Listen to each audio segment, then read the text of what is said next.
Even though you can see each other on the video, we are recording to make a record, so if you would identify yourselves before you speak, that would help us make a clearer recording. All right, the Honorable Court. County Superior Court is now in session. Oh, sorry. It's okay.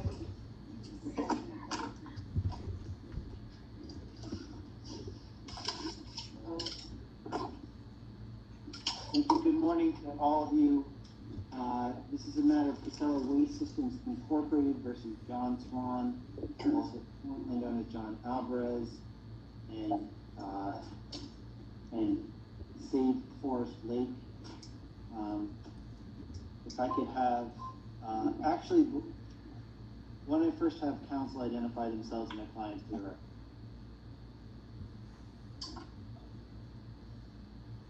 I guess it's our motion, Your Honor. So Jeremy Eggleton with Orrin Reno on behalf of Save Forest Lake. I'm joined online with Good morning, Your Honor. Brian Cleveland Water Supply on behalf of plaintiff.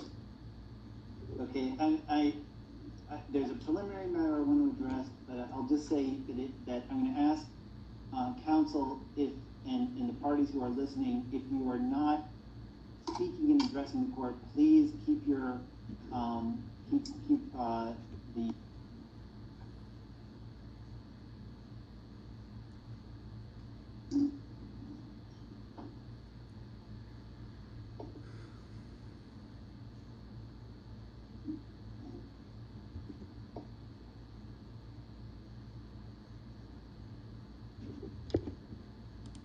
Your Honor, I can't hear you. I cannot hear you either, Your Honor. He's on mute. You're on mute.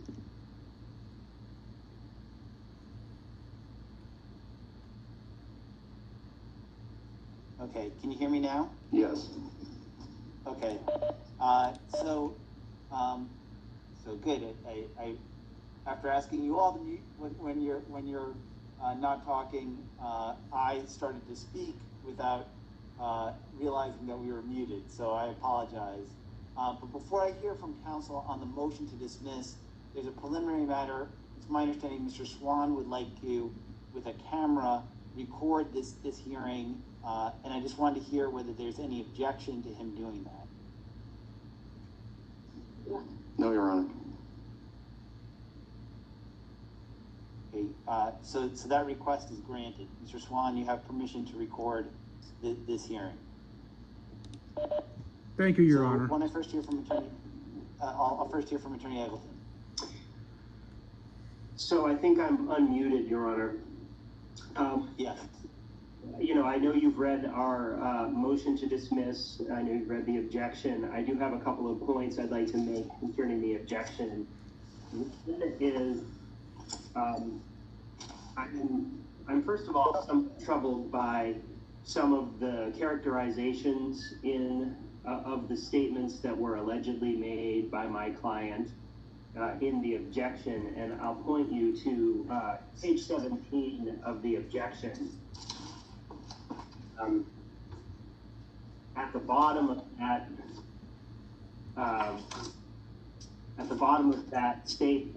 page, there's a bullet that says the false statement of fact that Casella ships out leachate, and then there's a quote, despite, and then in brackets, its inability to treat it effectively before it is emptied into the Merrimack River.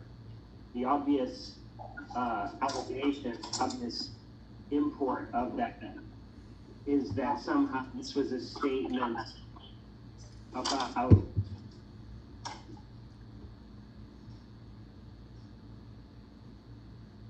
Okay, we have Attorney Eggleton frozen right now. Attorney Eggleton, you were frozen for about the last 30 seconds, so we missed what you were saying.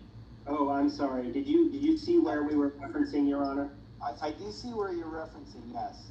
So paragraph, the last bullet point on paragraph 17, The full quote is actually in our motion, also at paragraph 17.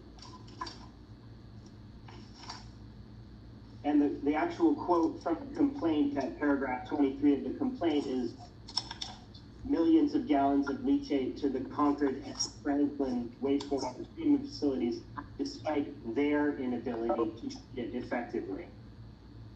Did you catch that? Yes.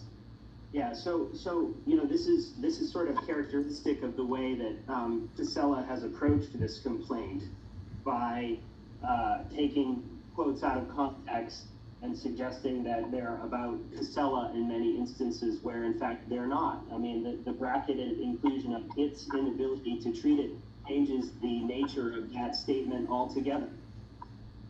So there are a number of quotes that are allegedly defamatory that simply aren't about Casella.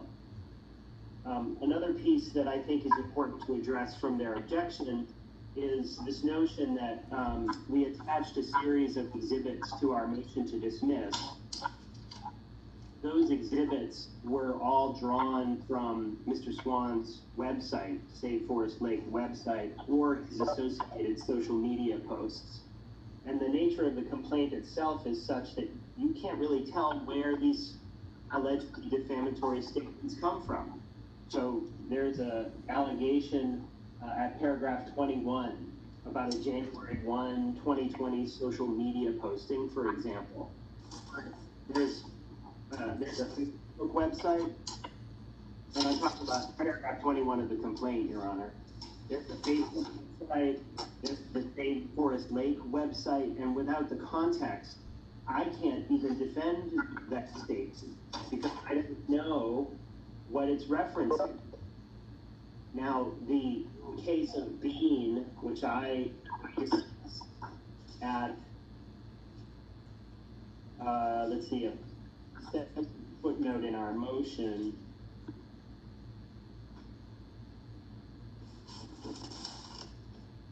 Sorry, I was trying to wrap.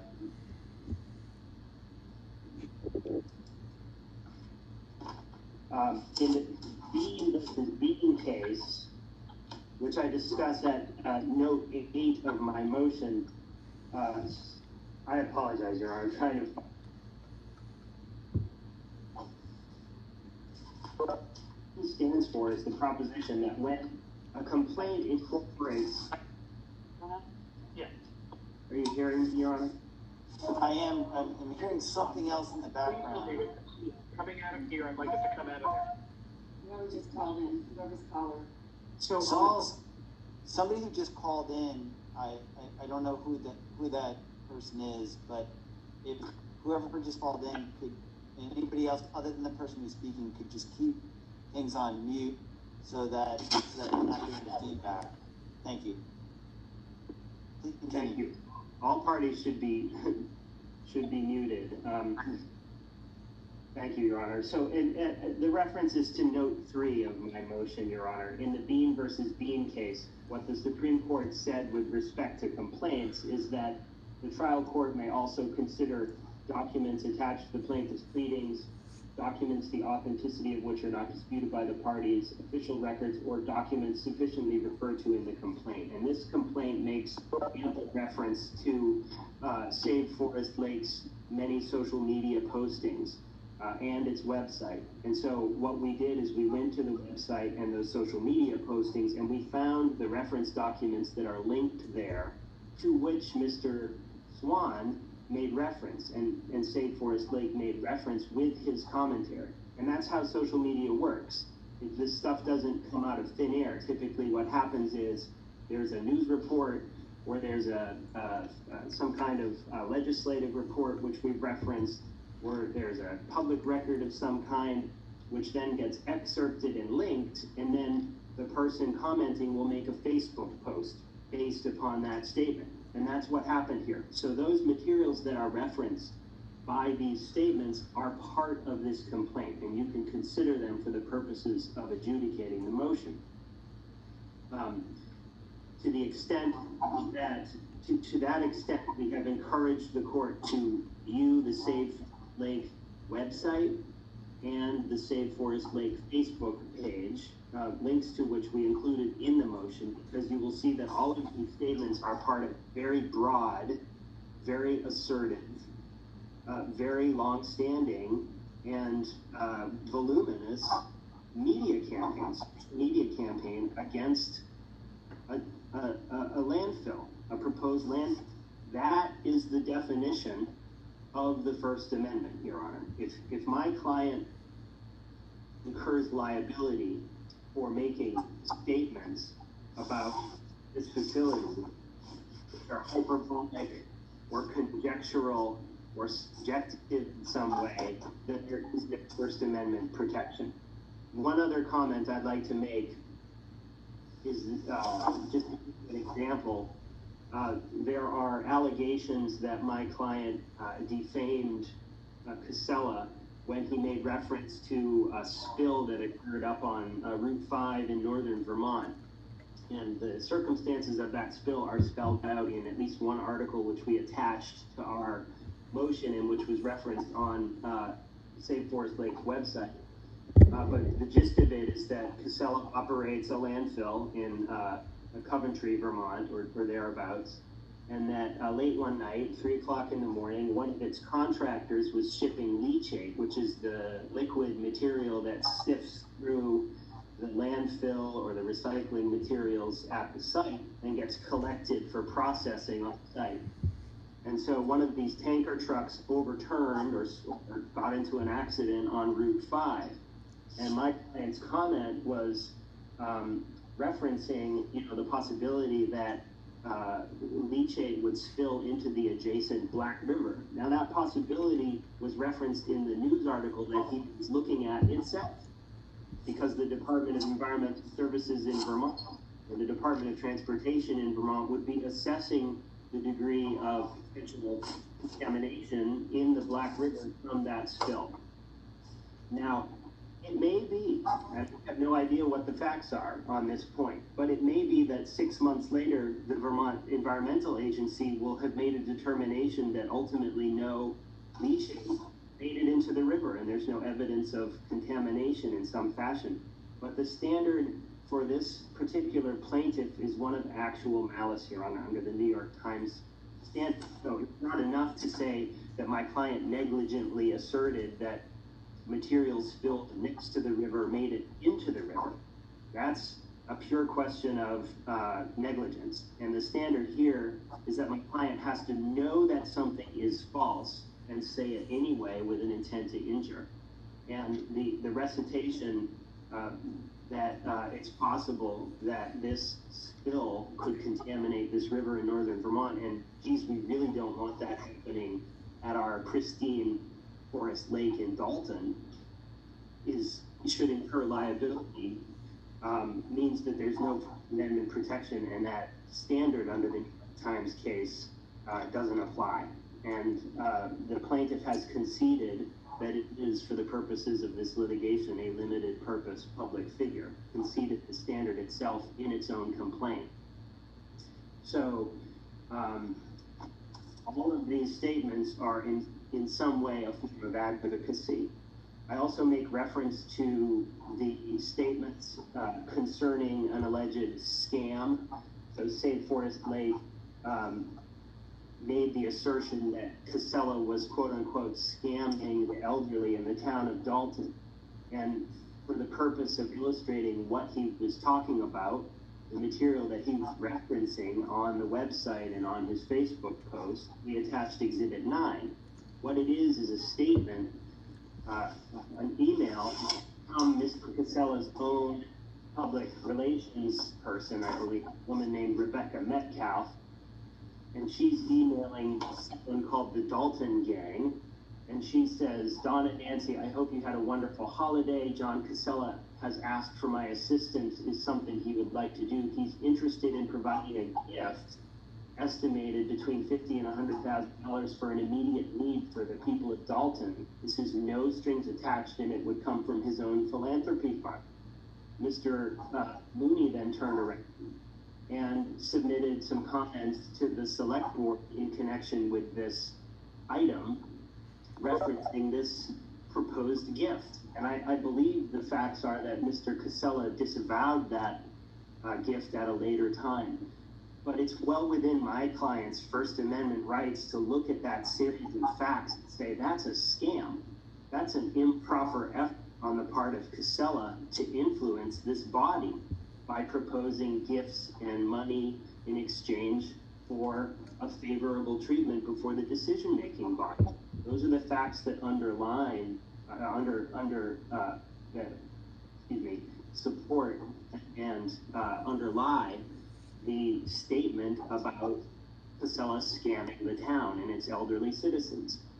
So these are conjecture, they're speculation, they're whatever you want to call it, it's an opinion at the end of the day. The same goes for the assertion that my client improperly invoked Hitler and the Nazi Party as a proxy of some kind for Casella and its action. Your Honor, that's hyperbole. That's pure hyperbole. No one believes that Mr. Casella is Adolf Hitler. He's not. But it's well within the rough and tumble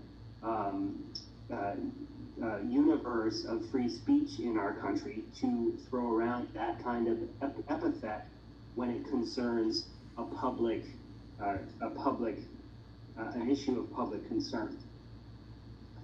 So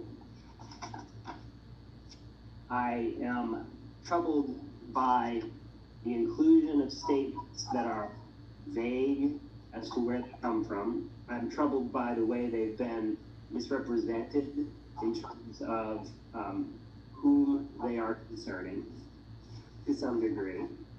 And on balance, I'm troubled by the whole effort to take a comprehensive public relations claim, cherry pick a few statements that are arguably factual and potentially defamatory, and then file a lawsuit which costs my client tens of thousands of dollars potentially at the end of the day to defend, for the sole purpose of quashing his right to speak. And that is the basis of our motion, Your Honor. Thank you. So I'm not sure who's going to be arguing for the plaintiff. I will be, Your Honor. Brian Gould. Great. Good morning. Good morning, Your Honor. To resolve this motion, Your Honor, you don't have to go any further than the standards that govern motions to dismiss. Under those standards, which are very familiar to all of us lawyers, all of the allegations in the complaint have to be construed in the plaintiff's favor. You can only consider the allegations in the complaint and documents sufficiently referred to in the complaint. That's what Bean says. And in a defamation case, if you look at the Thomas versus Telegraph case, which I commend, if you haven't seen it, Your Honor, I commend it to you because it's probably the most comprehensive defamation case that our Supreme Court has decided. But the court said specifically that in a defamation case, the court's role is to determine whether the communication in question is capable of bearing a defamatory meaning. Now, if you take out from this motion all of the bombast and the extra record documents and the self-serving characterizations that Mr. Swan has now attempted to place on these statements, what's left? What's notable about this complaint, or this motion, is that the defendants do not do what the law requires, which is to take each allegation of the complaint and explain why, if it's true, it does not state a claim.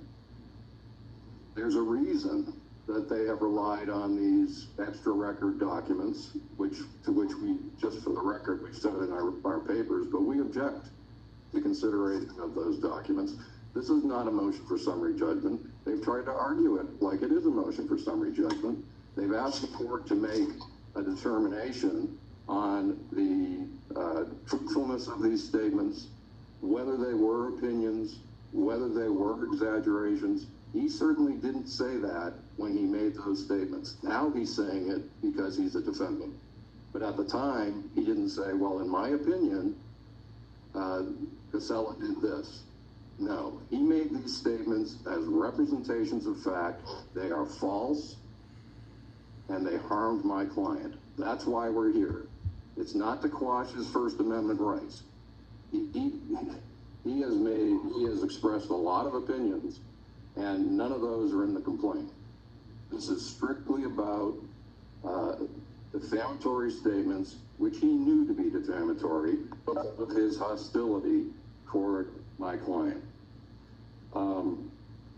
Is it your position that each of the claims that you say are statements of facts are capable of being verified? That means objectively proven to be true or false?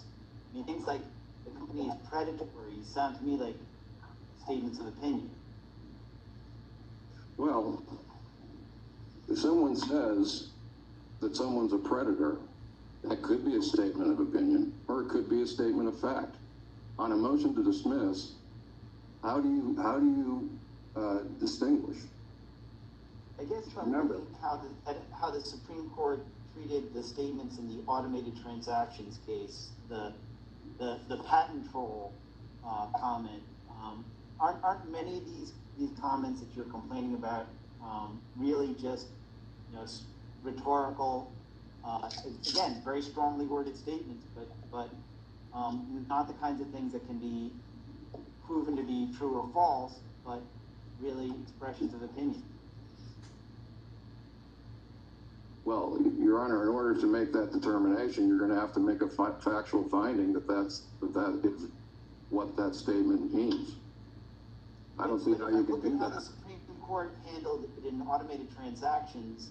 It says the initial determination is one for the court to decide whether or not they're statements of fact or opinion, and even in a statement of opinion, if it suggests facts, can be defamatory. So I'm not saying that all of the things that you've alleged are necessarily opinions, but in terms of the court's approach to this, are you saying that essentially, how do you want the court to examine each and every one of your allegations to determine whether it's fact or opinion?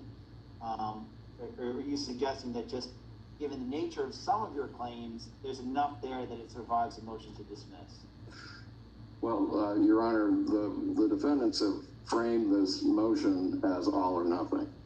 In other words, they've said as they put it, 60 plus allegations in the complaint, none of them state a claim, or none of them are actionable. That's the way they've framed it, and that's the way we've responded. They have not sought partial dismissal based on some of the allegations. In fact, as we pointed out, they misconstrued a number of the allegations, which were made in order to establish Mr. Swan's motive for making the statements that he made, and not as examples of defamatory communications. So the fact that they have framed this as all or nothing means that we, in our objection, we did not respond to each allegation. Or analyze each allegation. That isn't what the plaintiffs have asked you to do, and that's not the motion to which we objected. The question is, are there any statements in there that are actionable?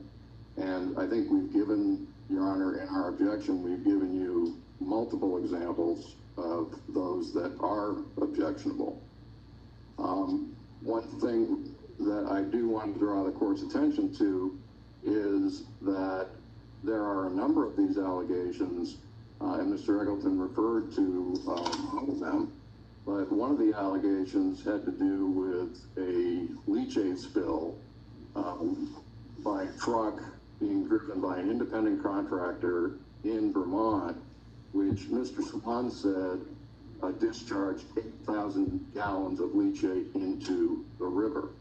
Now, the reason that example is important is because, as Mr. Eggleton said, we are a limited purpose public figure, that is for statements by Mr. Swan relating to the proposed development in Dalton,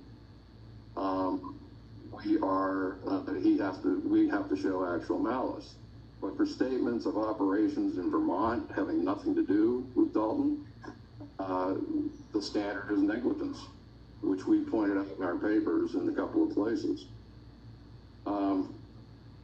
So, Your Honor, based on the motion that was filed, based on the standards that apply to a motion to dismiss, and based on what the Thomas Court has said, which is that your role at this point is to determine whether and this is even on summary judgment, because that was the issue in Thomas.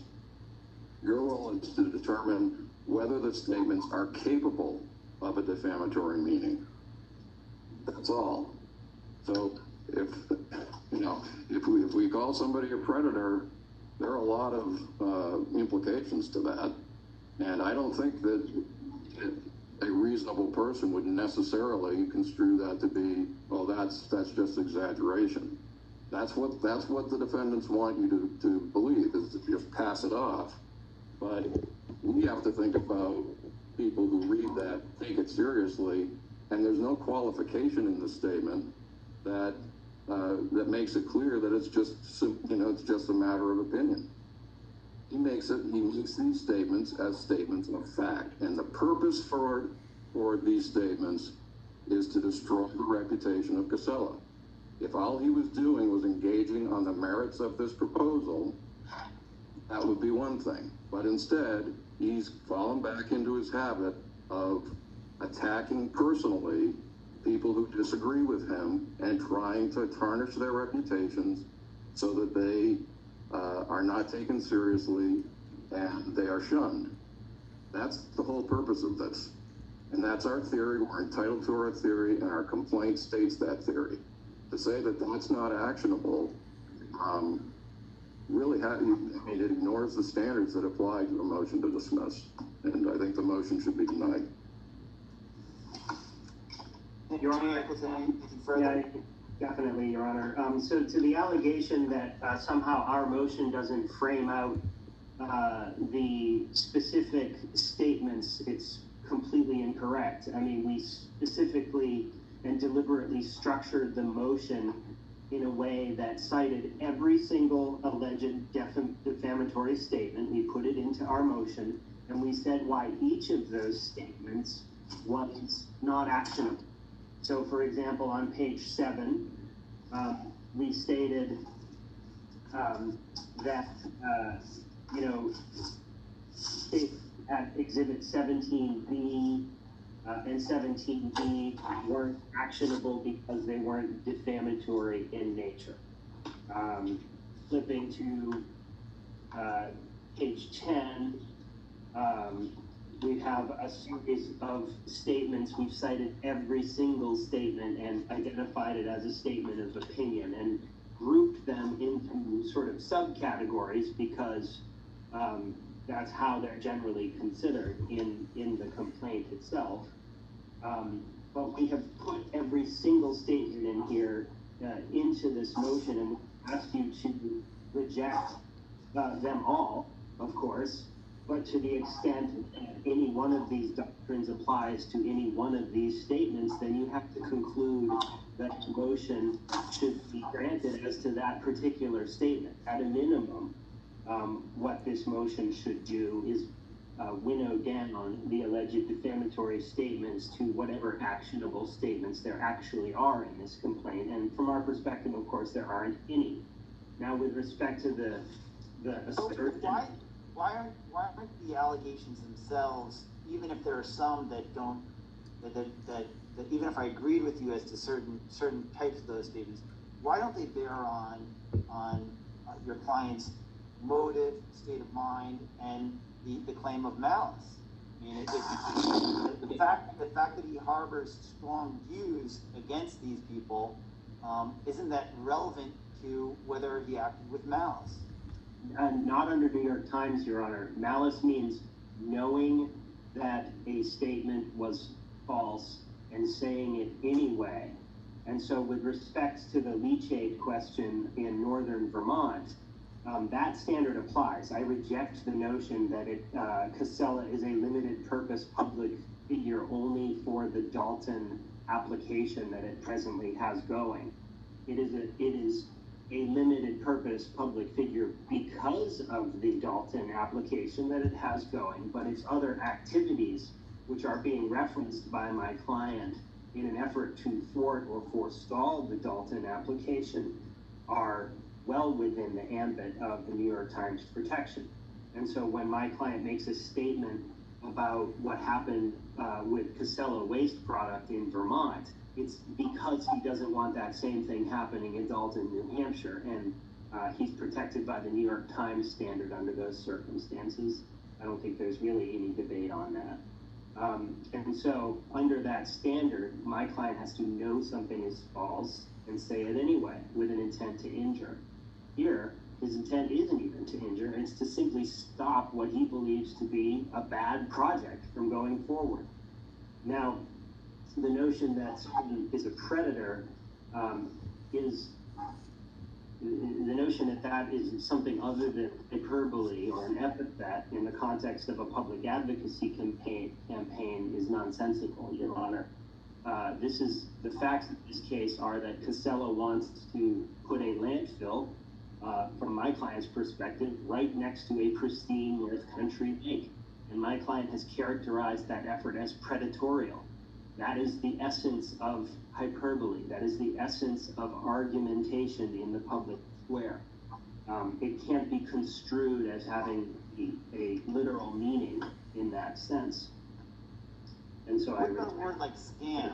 Well, doesn't scam imply that there's somebody's doing something in a misleading way to achieve an objective? Isn't that something that could be verified? Your Honor, it again is hyperbole. The facts that Mr. Swan was referring to with that, which are referenced on his website, and again, I turn to the website because the plaintiff's complaint references the website. But that I mean, we're here on a motion to dismiss. That might be some evidence of one thing that he says he meant, but why does that foreclose the plaintiff from saying, okay, you selectively cherry-picked some things you want the court to consider in weighing this motion to dismiss? That stuff sounds to me more like a resolution on a summary judgment motion than a motion to dismiss. You know, Your Honor, I've had situations regarding media motions to dismiss that the court has simply converted to a motion for summary judgment for the purposes of adjudication. My client can attest here today that these documents are authentic in the sense that they're related to the website. If you want, I can have him prove that up with brief. I guess I was making a different point. I was saying, I don't doubt that the documents that you're attached are authentic, but it may be that the plaintiff says, sure, we agree that those are things that were on his website or things on social media, but this is one part of what we're complaining about, one venue in which these things are stated. They're also stated in these other venues, and we're complaining about these other ways in which he's published these statements. I mean, how do I know on the basis of what's been submitted on a motion to dismiss that that's the universe of ways in which these statements have been made? Oh, I mean, we will concede, Your Honor, that there are literally thousands and thousands of posts out there about this issue because it's an aggressive and widespread public advocacy campaign. But all of those posts need to be considered in the context of the material that they're referencing. And so it's not enough for the complaint to take a post and state what the words are in the post without providing the court and even the defendant with a reference for where this post comes from. To simply say January 1 social media post, not adequate, because I can't go to that post and say, look, he's saying that in the context of this link that he put into that very same Facebook post. And from that link, any reader examine the defamatory nature of that statement and conclude, hey, he's just missing an opinion about a set of facts that he's got right there in that post. So in that sense, the complaint is inadequate. But what I don't want, Your Honor, because that is a defect, is for the court to simply say, well, the plaintiff gets to go back to the well and reference these specific media posts, social media posts by time and date stamp, because we're going to be all back in the same courtroom again, arguing these same things. To say that something is a scam in a situation where there's a public advocacy campaign on an issue of significance is just American rhetoric. It's how we conduct our advocacy in this country at this time.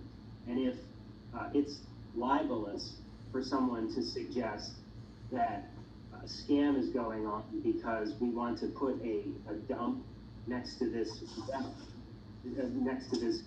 lake, then there really is no First Amendment protection, because the whole point is to nip this stuff in the bud.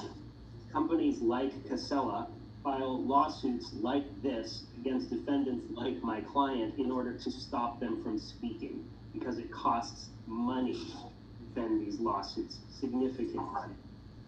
And when Casella has an inequality of arms, they're much better armed to go into court and spend this money because it's an investment for Casella, whereas my clients, who are simply opposing a public licensing effort, don't have those kind of resources. The chilling effect on public speech is wide. And your reference to the automated transaction case, Your Honor, is exactly right. The court, in its first analysis, has to assess whether something could be treated as a protected opinion. That case was decided on a motion to dismiss, and it was upheld on that basis, because distinguishing statements of opinion from statements of fact is something that the court can do at this instance. Thank you. Attorney Gould, anything further? Just a couple of things, Your Honor. First of all, Mr. Eccleton is correct that the motion to dismiss refers to a series of allegations from the complaint. My point, and he didn't address this, my point is that he doesn't assume that they're true, which is what he has to do on a motion to dismiss. Instead, he tries to explain them away, and in some cases says that they are in fact true, when we have alleged that they are in fact false. And, you know, if I assume Your Honor is not taking seriously the idea of treating this as a motion for summary judgment, because it would be so prejudicial to us. I was really pressing the point about how to construe some of the attachments and what weight to give some of those attachments, and suggesting that I take what you're saying is that these are not the only ways in which these statements were communicated. That's right, Your Honor, and they're giving you a very selective picture, which we don't have to respond to on a motion to dismiss.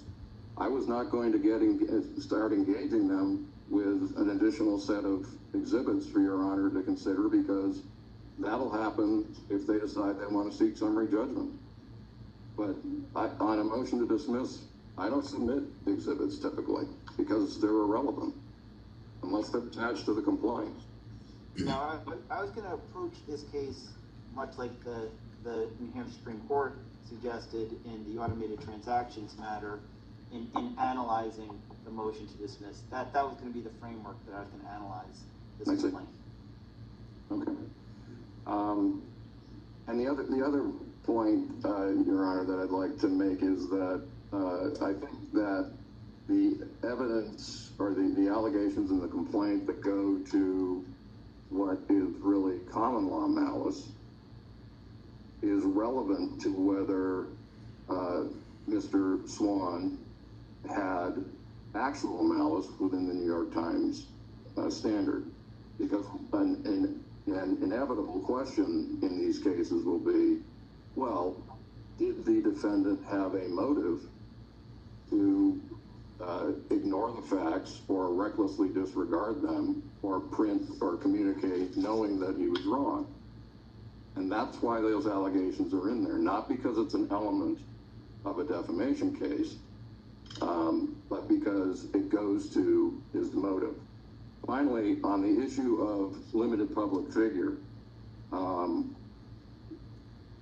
starting at page 3 of the motion, the defendants say, as a public figure for the purpose of the landfill project and the controversy surrounding it, the plaintiff must show that an allegedly defamatory statement was a false assertion of fact, not opinion, and then goes on. In their motion, they acknowledge that we are a limited purpose, which is the whole point of limited purpose public figure. Their allegation is we are a limited purpose public figure for purposes of the landfill project and the controversy surrounding it. The leachate spill in Vermont is not about the landfill project. And so this goes to my point, which is that Mr. Swan scours the internet looking for anything he can find on Casella that is negative or purports to be negative, and turns it around, puts it on his Facebook page as fact. To the extent that it relates to the landfill project and the controversy around the landfill project, I agree, we have to show actual malice. For anything else, all we have to show is negligence. So I disagree with Mr. Eggleton on his view that anything Mr. Swan says about this company is protected under the First Amendment. How do you respond to his argument that, hey, look, the care that they show with leachate in Vermont might bear on how the people of Dalton may want to view the care that they would take in operating a landfill? Well, I have to say that at some point that becomes so attenuated that it no longer relates to, I think you have to look at it in context, Your Honor. I see that as part of not raising the alarm about what might happen in Dalton, but to smear the reputation of this company. Now, it could be interpreted the way Mr. Eggleton is suggesting, that it's simply an example of what's to come in Dalton by his client's lights. But I think it also can be construed as just another slur on my client's reputation. That can't be resolved on a motion to dismiss because there are too many factual issues going to, as the Supreme Court has put it, Mr. Swan's attitude toward the facts, if we have to show actual malice, or to the plaintiff, if we have to show common law malice. That's the difference between the two. So I just don't think that's an issue that can be resolved on a motion to dismiss. Thank you. I think I understand the positions of both sides here. I will take the motion under advisement. Thank you all very much. Your Honor, may I just point you to one thing? At Exhibit B of their objection, they actually attach an exemplar of the kind of statement that we're talking about. A link to the expression of opinion by Mr. Swan and Save Forest Lake, which attaches a copy of the leachate truck accident report from the Caledonian-Record. All he's doing is comment on those facts that are stated in that news report. I see that. I'll take the motion under advisement. Thank you all very much. Your Honor. Thank you, Your Honor.